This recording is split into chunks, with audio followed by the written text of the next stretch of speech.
everyone. My name is Huda and I'm from Team 1. The rest of my team members are Falah, Emilsi, Sierra, and Jasmine, and we are doing our presentation on Bank of America. So, just as an overview, our company is Bank of America, and the pillar that we chose is climate change.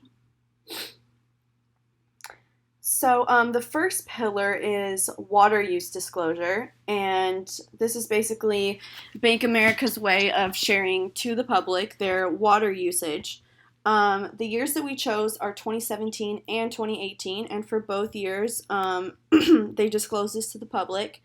And then they do this through a report center on their website where they basically share all their sustainability and environmentalist reports going back to like 2010. And then the competitor that we chose is Chase Bank, and they also disclose their water use for both of those years. And for the second pillar is climate change strategies. Bank of America include an impact scenario that refers to the 2-degree Celsius limit. However, JP Morgan Chase does not. According to JP Morgan Chase, they say they are in the early stage of scenario planning and have to determine the assumption.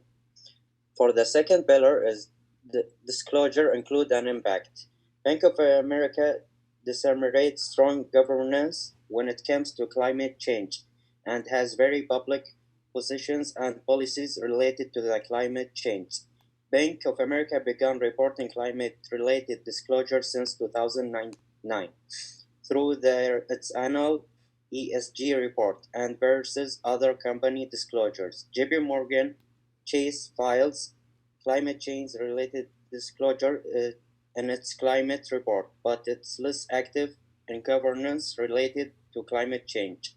JP Morgan and the largest finance of fossil fuel in the world with $67 billion per year. Next.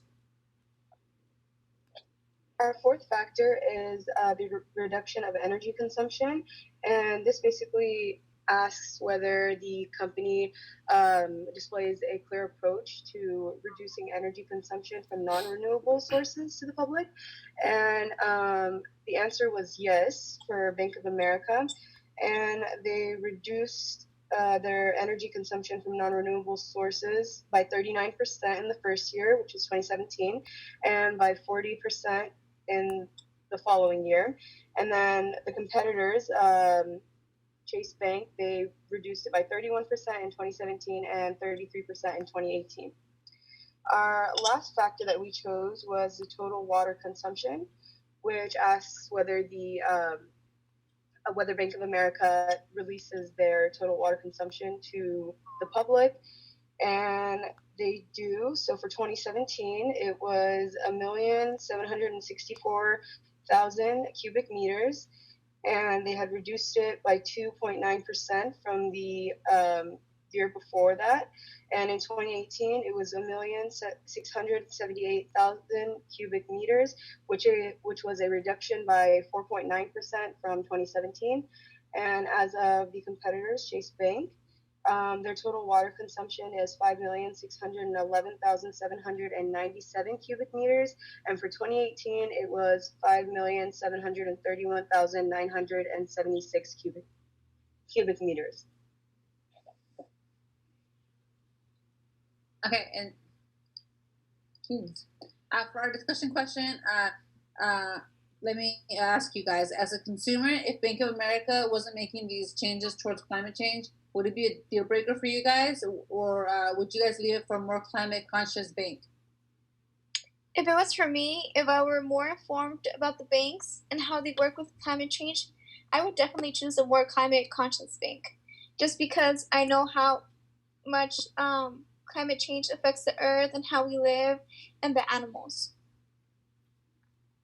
For me, just knowing myself, I don't really look up this kind of stuff, even though I should. So I know that since I'm not aware of these things, I probably wouldn't change banks, even if they were not making these changes.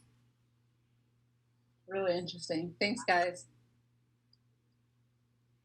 So for the conclusion, how Bank of America is making a change, they've transitioned from a high carbon to a lower carbon society, and from high carbon and low carbon sources of energy.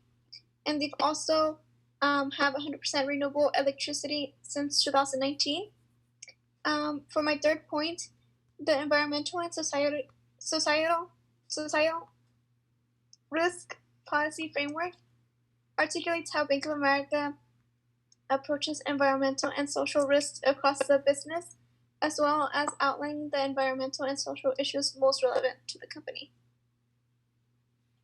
Thank you.